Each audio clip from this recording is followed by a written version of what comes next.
Okay, I guess to understand who we are, though, first, we're an Aboriginal Land Council in New South Wales only, constituted under the Aboriginal Land Rights Act. Our role is to protect, promote and foster the best interests of our community, and that covers all spectrums. There is no stone left unturned, whether it comes down to land development, social housing, training, development, employment, health, education, you name it, we have a finger in every single pie. As a result of that, we currently have, I guess, 3 small business enterprises that are operating, and we have over 50 staff in our employment. So when the lockdown started to hit the Hunter Newcastle regional area, we really, hit the straps and had to start hitting the panic buttons to see how we could foster the interest of not only our community, but also look after our collective pool of staff that were engaged across casual, part-time and full-time engagements in that space. Navigating all of the, all of the different opportunities and grants and systems and loans and you name it, it can be an absolute virtual jigsaw puzzle nightmare. Thankfully for myself, through our own income generated activity, we have the capital and the capacity and the resources by which to facilitate our own internal skills team to start doing that work for us, if that makes sense. So similar to what IBA would be doing with that business impact assessment stuff, we do that internally regardless through our finance team, our HR team, our administration team and that sort of stuff. So as a CEO, I'm never the smartest man in the room. In Aboriginal communities, that just means that I, CEO, cater to everyone's opinion. That's really all I do. And it's just really about trying to facilitate the information and make sure that, our community, first and foremost are being provided with all of the information, facts. So for an Aboriginal business, the buck doesn't stop at the gate of our facility. It flows and resonates into our community, because when they see the news and they hear this stuff and all of these grants and opportunities and government saying apply for this and do that and the other, they actually come to us as the facilitator of their own personal lives and their situations to help them navigate that, because a lot of our communities and our families don't have that someone in their families that's, especially our elders, they generally don't come knocking, they come ringing, that's for sure. But we're now into our 2nd week of COVID lockdowns here in the Newcastle area, and the dust is only really just starting to settle, and we're going to be okay. I know that for a fact, and we've got a whole bunch of support mechanisms in place. But I guess for those small business operators, those sole traders and Aboriginal people that are out there trying to navigate this, it can be quite challenging. And so, we've got a lot going on. As I mentioned, 50-something staff, and the first thing I wanted to do was make sure that we understood whether it was JobKeeper to the employer or COVID disaster payment directly to the employee. How did that work, and how did we navigate that effectively and provide those communication strategies and assist our employees in making those applications? The disparity between one employer to the other is crazy, because some are parents and getting part parenting payment and working and lodging their payment summaries and all this sort of stuff. So each of them individually, we've built a business case around to foster their interest and their needs.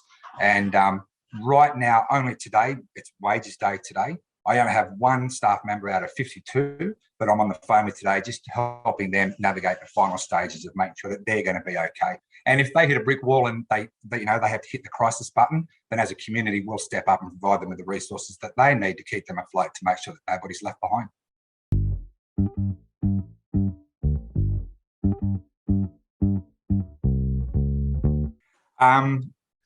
One thing that we don't do, well, I won't say we don't do, but collectively we didn't do, and something that we've more recently done, is we've done a global risk assessment. Interestingly, through our own micro internal audit systems of who we are and what we do, we identified that we didn't have a global risk assessment and try to identify whether it's social, cultural, financial, whatever it was. And so one of those things was to better understand our CapEx, our capital expenditure, and where and how we can facilitate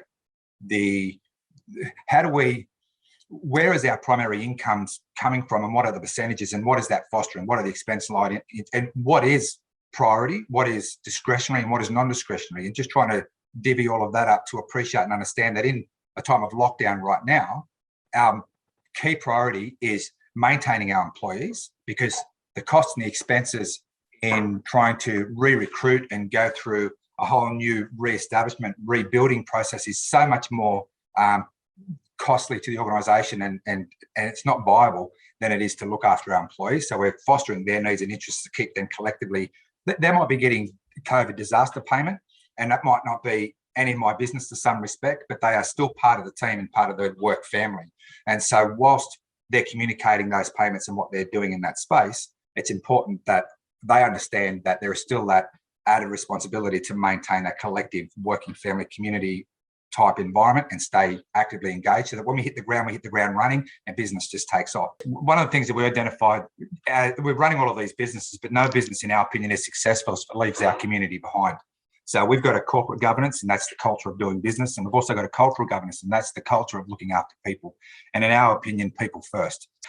Our staff are really important. Obviously, maintaining our facilities and our business and our capital items and all that is important as well. So I have a COVID maintenance team on the ground that are getting a few hours work, but they're being topped up by the COVID disaster payment. So they're still operating and keeping, they're doing the mowing the lawns for our elders.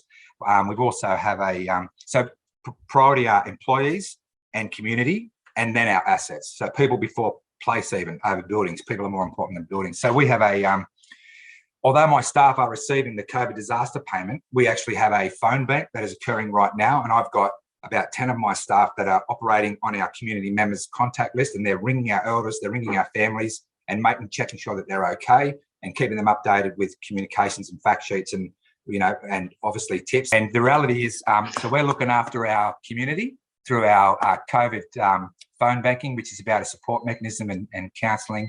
A lot of my staff have got experience in counselling services, having come from those organisations before they came back home to work for their community, which is great. But we also have our own capacity and capabilities to provide an essential services package. So in those phone calls, I have another pool of people that are organising essential boxes of foods and sanitary items and that going out to the communities. And then we're putting fact sheets and informations into that sort of stuff as well. So really, we've utilised the government payments for the COVID disaster payments to facilitate and complement our wages. At the moment, I can tell you straight off the bat that I'm saving $18,500 in wages expenses as a result of the COVID disaster payment. That's per week. And that's excellent for our organisation. And we need that to keep our staff on the ground effective and being operational and servicing our community. So understanding your CapEx, understanding your discretionary, non-discretionary, understanding your priorities and what is important in these times of needs, I think, and we've just got a responsibility to do what's required and keep our community and our employees safe. We are essential, although we're doing everything virtually and remotely now, but through that essentiality, we are minimising the movement of our community and trying to keep them as locked down and safe, but connected at the same time.